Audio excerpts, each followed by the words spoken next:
Você está ouvindo? Leia a Bíblia todos os dias. O Evangelho segundo Lucas, capítulo 23.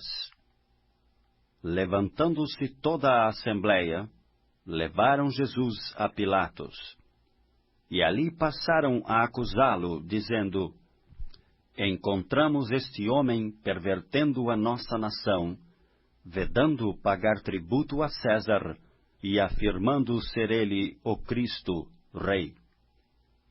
Então lhe perguntou Pilatos: És tu o Rei dos Judeus? Respondeu Jesus: Tu o dizes.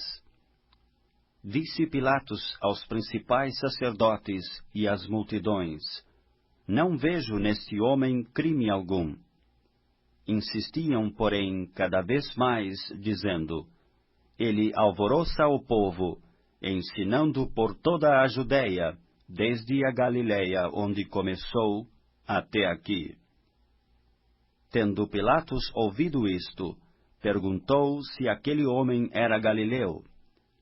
Ao saber que era da jurisdição de Herodes, estando este naqueles dias em Jerusalém, lhe remeteu.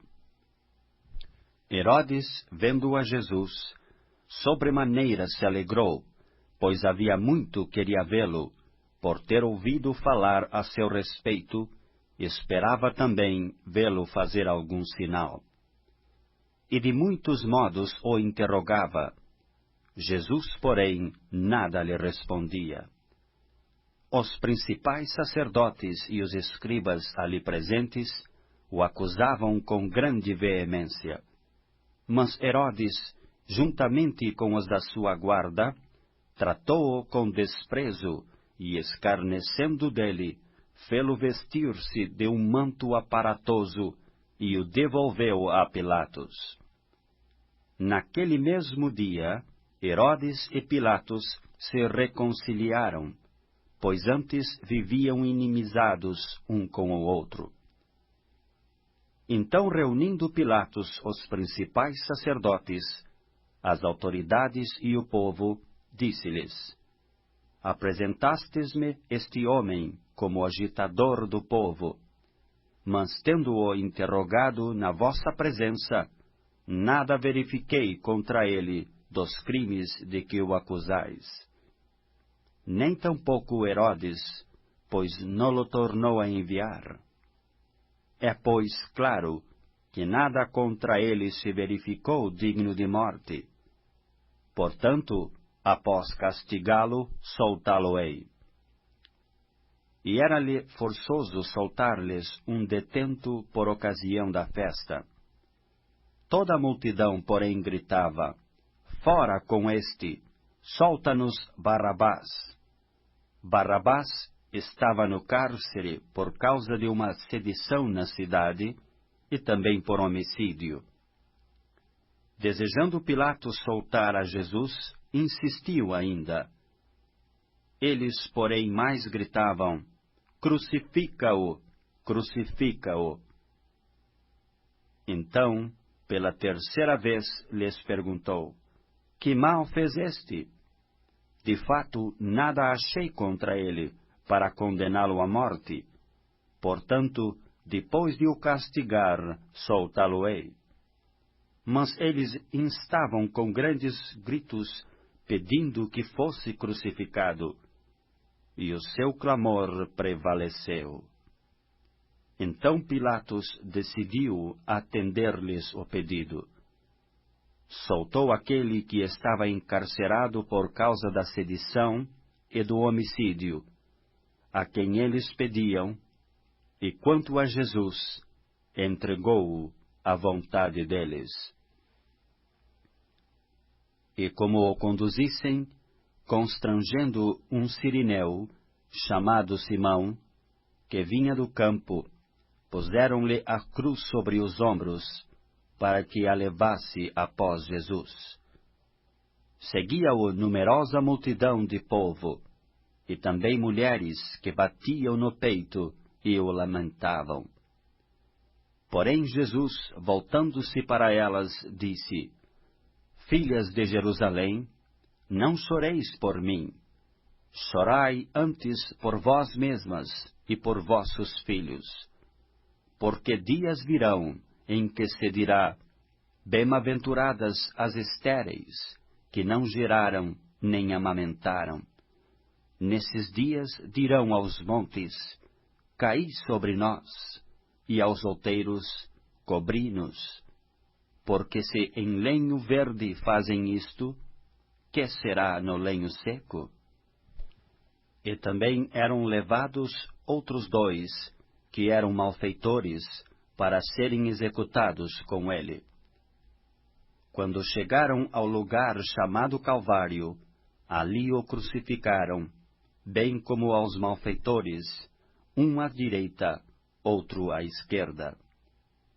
Contudo Jesus dizia: Pai, perdoa-lhes, porque não sabem o que fazem. Então, repartindo as vestes dele, lançaram sortes. O povo estava ali e a tudo observava. Também as autoridades zombavam e diziam: Salvou os outros, a si mesmo se salve, se é de fato o Cristo de Deus, o escolhido. Igualmente os soldados o escarneciam, e aproximando-se, trouxeram-lhe vinagre, dizendo: Se tu és o rei dos judeus, salva-te a ti mesmo. Também sobre ele estava esta epígrafe, em letras gregas, romanas e hebraicas: Este é o rei dos judeus. Um dos malfeitores crucificados blasfemava contra ele, dizendo: Não és tu o Cristo? Salva-te a ti mesmo e a nós também. Respondendo-lhe, porém, o outro, repreendeu-o, dizendo: Nem ao menos temes a Deus, estando sob igual sentença? Nós, na verdade, com justiça, porque recebemos o castigo que os nossos atos merecem. Mas este nenhum mal fez. E acrescentou: Jesus, lembra-te de mim quando vieres no teu reino. Jesus lhe respondeu: Em verdade te digo que hoje estarás comigo no paraíso.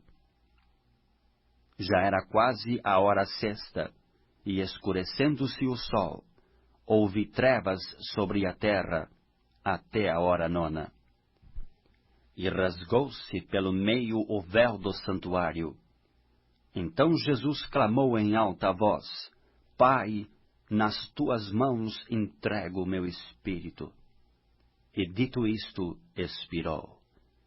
Vendo o centurião o que tinha acontecido, deu glória a Deus, dizendo: Verdadeiramente, este homem era justo. E todas as multidões reunidas para este espetáculo, vendo o que havia acontecido, retiraram-se a lamentar, batendo nos peitos. Entretanto, todos os conhecidos de Jesus e as mulheres que o tinham seguido desde a Galileia permaneceram a contemplar de longe estas coisas. E eis que certo homem chamado José, membro do Sinédrio, homem bom e justo, que não tinha concordado com o desígnio e a ação dos outros, natural de Arimateia, cidade dos judeus, e que esperava o reino de Deus, tendo procurado a Pilatos, pediu-lhe o corpo de Jesus.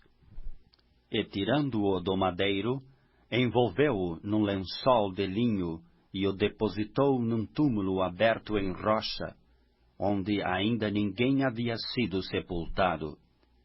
Era o dia da preparação e começava o sábado. As mulheres que tinham vindo da Galileia com Jesus, seguindo, viram o túmulo, e como o corpo fora ali depositado. Então se retiraram para preparar aromas e bálsamos. e no sábado descansaram, segundo o mandamento.